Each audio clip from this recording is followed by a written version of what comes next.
Voilà, on va partager sur le thème « Jésus me sauve ».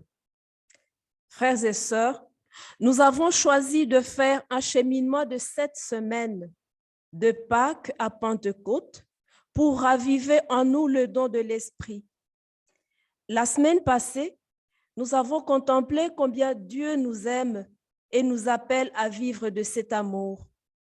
Aujourd'hui, nous allons partager, je l'ai dit, sur Jésus qui est notre Sauveur. Nous savons tous que Jésus nous a sauvés sur la croix et qu'il est ressuscité. Mais ce n'est pas simplement des paroles. Cela nous engage dans notre vie quotidienne. Par notre nature pécheresse, nous ne pouvons compter que sur la miséricorde de Dieu pour mériter ce salut que donne notre Seigneur. Comme les disciples, on pourrait se demander qui peut être sauvé. En faisant ce cheminement de 7 semaines, nous avons tenté une expérience de confiance. Monter à la chambre haute, au cénacle, où les disciples avec Marie attendent l'Esprit Saint. Nous avons risqué notre oui. Nous avons accepté de nous compromettre afin de laisser le Seigneur nous sauver dans le quotidien de notre vie. Je me sens peut-être éclatée et divisée par mes propres angoisses, mêlées à celles du monde. Mais où est mon cœur? N'acceptons pas que la paralysie de nos angoisses handicape notre cœur. Jésus veut nous sauver. En toute conscience, nous devons demander ce salut. Comme Bartimée, Jésus te demande ce soir, « Que veux-tu que je fasse pour toi ?» Ne dis pas tout de suite que Jésus connaît tes besoins. Il veut t'entendre dire ses besoins. Dites-lui ce que tu veux.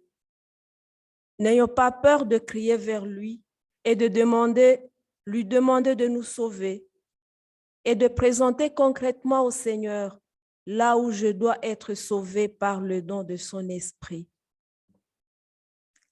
Aujourd'hui, on voit des hommes et des femmes tout ordinaires qui veulent vivre une vie chrétienne authentique et complète.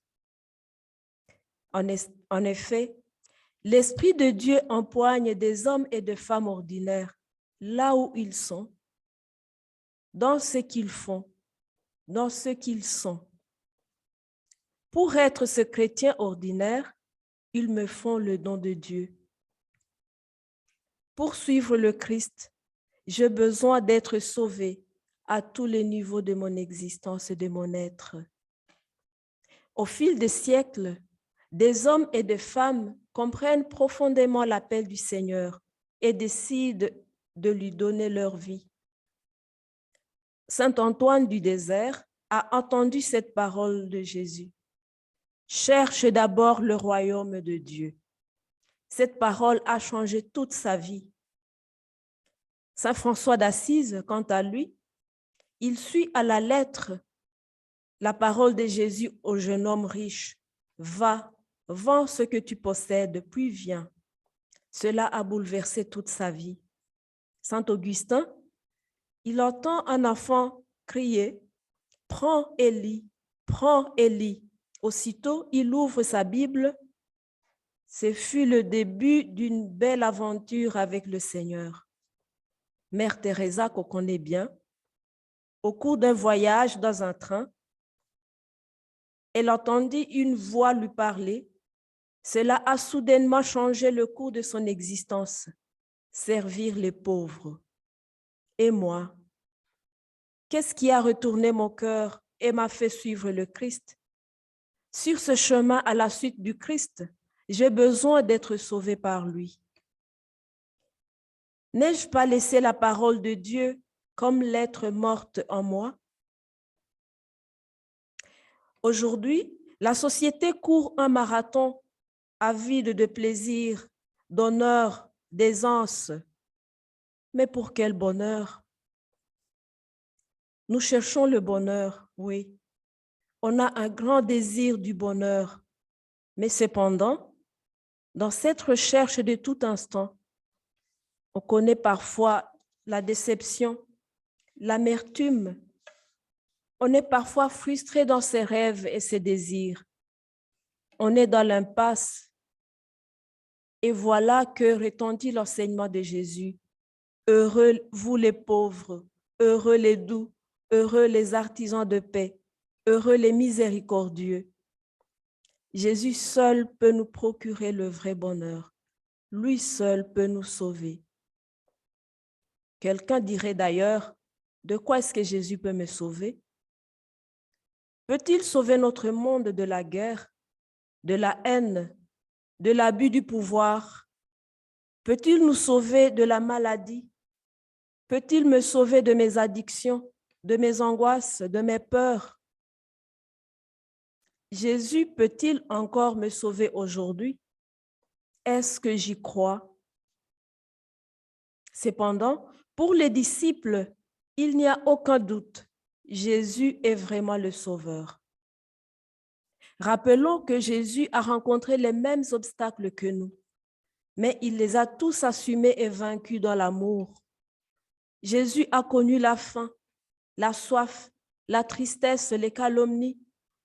Il a pris sur lui tout le poids du monde, péché, souffrance, misère, faiblesse, tentation, et ce, jusqu'à la mort. Il s'est anéanti lui-même jusqu'à la mort, et la mort sur une croix. Après la résurrection, les disciples de Jésus font appel à son nom et à sa puissance qui sauve. Pour eux, il n'y a qu'un seul sauveur, Jésus-Christ. Voilà qu'un homme est couché à la porte du temple. Et comme il est infirme, l'entrée du temple lui est interdite. Cet homme mendie de l'argent, il mendie de la compassion, il mendie du bonheur. Pierre fixe les yeux sur lui. Il voit le désir ardent dans le regard de l'infirme et il lui dit avec foi, « Au nom de Jésus, marche !» Cet homme entra dans le temple, marchant, bondissant et louant Dieu. Il est sauvé de son infirmité, il est sauvé de son exclusion du lieu saint. Jésus lui ouvre la porte du temple et la porte de la louange en même temps. Jésus le sauve. Nous pouvons nous aussi louer le Seigneur, car il nous sauve tous les jours. Comment rendrai-je au Seigneur tous les biens qu'il m'a fait? Un peu comme ce lépreux guéri qui revient sur ses pas pour remercier parce qu'il a été sauvé. Impossible de se taire.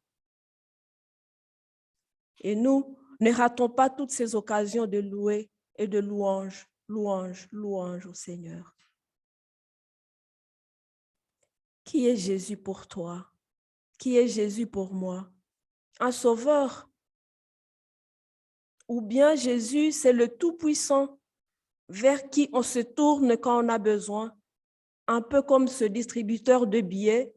Quand on a besoin, une fois qu'on a retiré de l'argent, c'est bon, basta, on s'en va. Est-ce que Jésus, c'est comme un magicien? On y va quand on a besoin. Ai-je vraiment besoin d'être sauvé? Suis-je cet homme paralysé, couché à côté de la piscine et incapable de bouger? Je suis là, malade, paralysé par mes désirs, mes sentiments, mes peurs, mes habitudes, mes certitudes, mon péché, mon refus de pardon. Jésus s'approche de moi aujourd'hui. Jésus s'approche de toi et te demande, veux-tu être guéri? Veux-tu entrer dans l'eau de mon amour? Cette eau de l'amour peut nous guérir. L'infirme répond, Seigneur, je n'ai personne pour me plonger dans la piscine. Alors ce soir, si on estime qu'on n'a personne, Jésus veut agir lui-même pour moi, pour toi. Il veut me délier de mes liens, de tout ce qui me retient prisonnier. Lève-toi, dit Jésus, prends ton brancard et marche.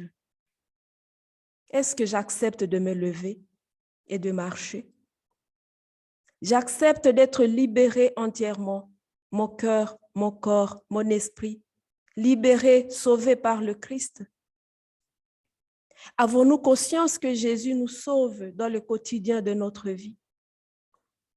Je vais donner quelques exemples de la Bible, des personnes qui ont été sauvées par Jésus. Je commence par la Samaritaine, qui a été sauvée de son péché. Jésus s'approche et lui demande, « Donne-moi à boire. » Jésus a soif de ton âme, il veut te sauver. Mais souvent, on a souvent des excuses.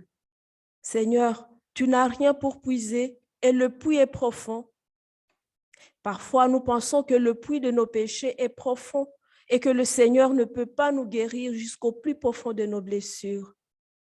Ce soir, Jésus te dit, si tu savais le don de Dieu, tu lui dirais de te donner à boire.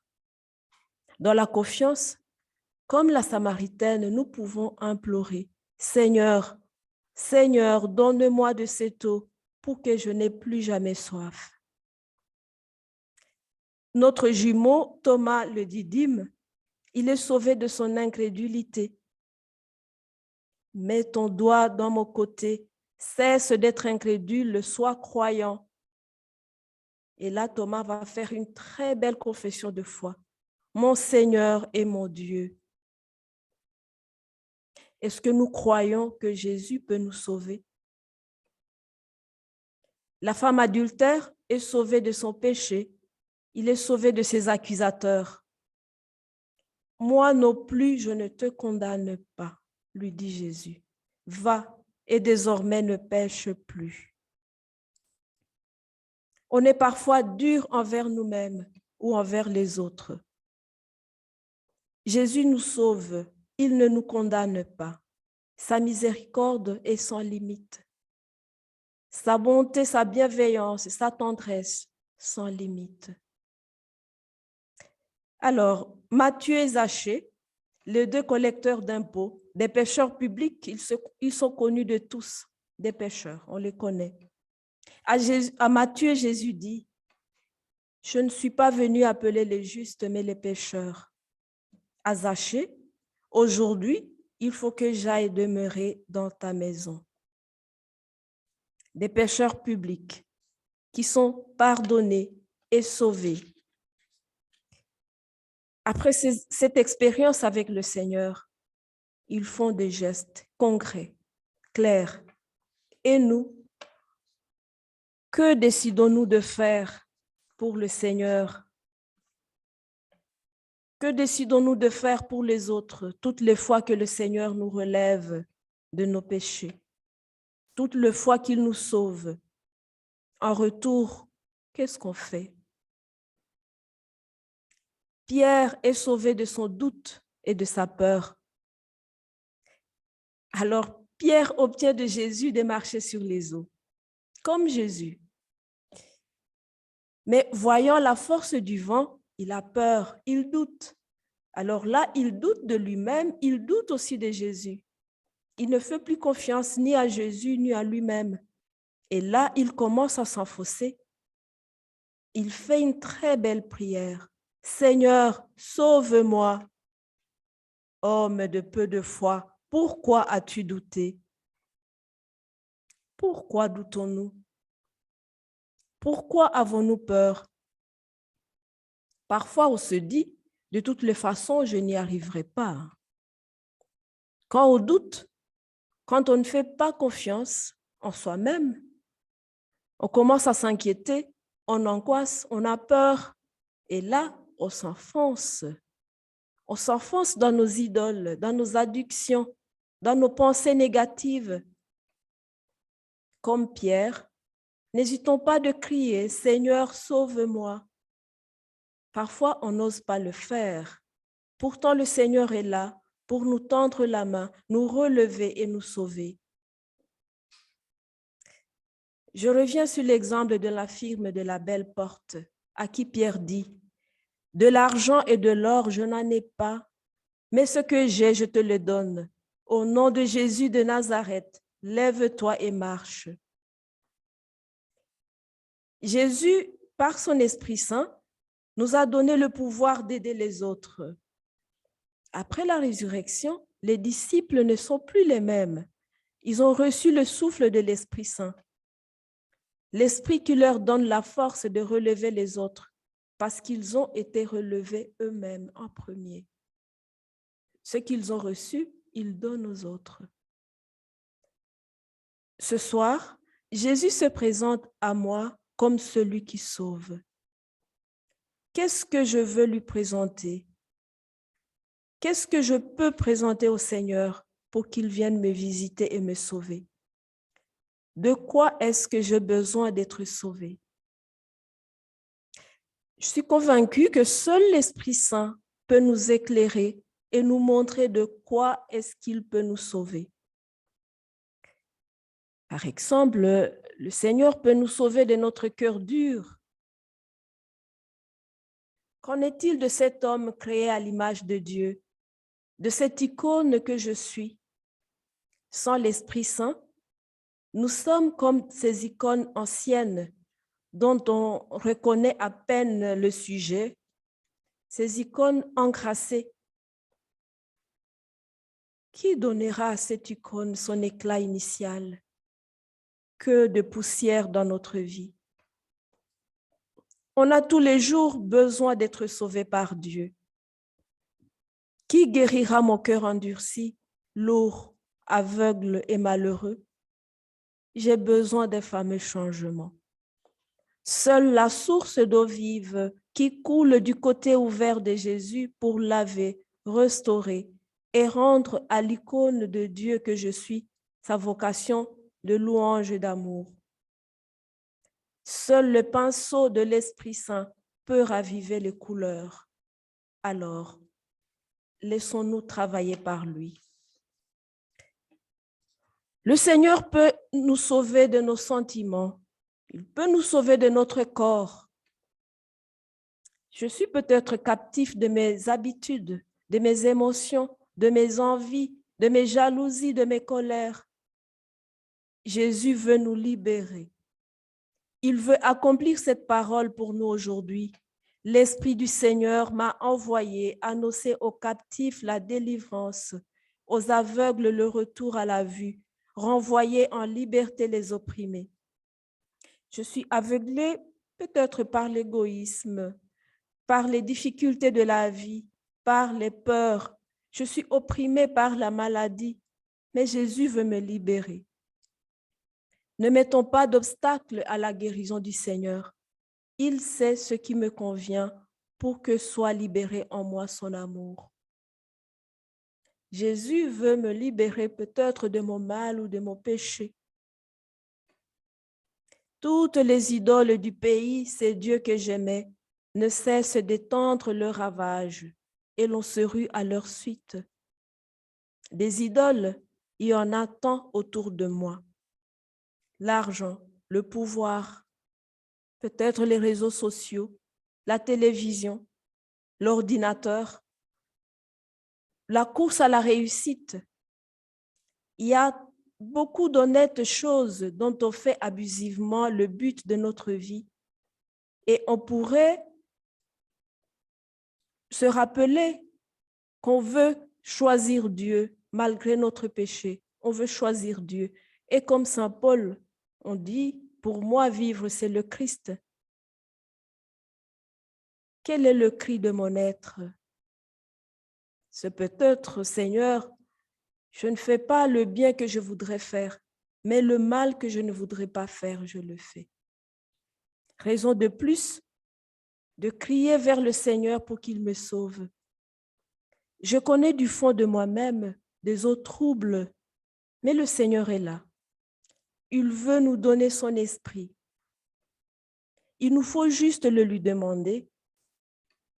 Donne-nous, Seigneur, notre pain de ce jour. donne-nous l'Esprit Saint en ce jour. Si on sait demander le pain, pourquoi ne pas demander l'Esprit Saint? Je veux finir par une question que je nous ai déjà posée. Veux-tu être sauvé? Il nous faut en toute conscience identifier en nous ce pourquoi le Seigneur doit nous sauver et pouvoir crier vers lui, comme Saint Pierre, Seigneur, sauve-moi, Seigneur, sauve-moi. Ne pas nous décourager de crier vers lui, car, comme dit Jésus, celui qui aura persévéré jusqu'à la fin, celui-là sera sauvé. Je vais terminer par une prière que j'aime beaucoup. C'est le nom de Jésus. Saint Paul aux Philippiens dit, le nom de Jésus, c'est le seul nom qui est au-dessus de tout nom. Et nous, on peut 1000 fois dire le nom de Jésus, chanter le nom de Jésus. En chantant le nom de Jésus sur nos lèvres et dans notre cœur, je vais nous proposer d'identifier en nous ce que nous voulons présenter au Seigneur ce soir. C'est pourquoi on veut que le Seigneur vienne à notre secours pour nous sauver. On le lui présente dans notre cœur, tout en priant, tout en criant, tout en chantant le nom de Jésus.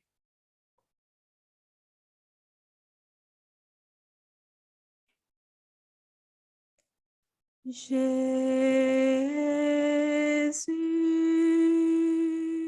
Jésus, Jésus, Jésus, Jésus,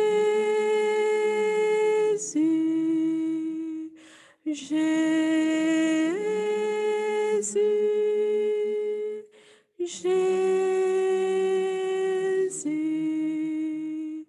Jésus,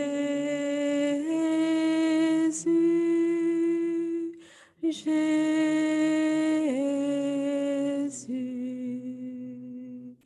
Yeshua, Yeshua, Yeshua, Yeshua, Yeshua, Yeshua, Yeshua.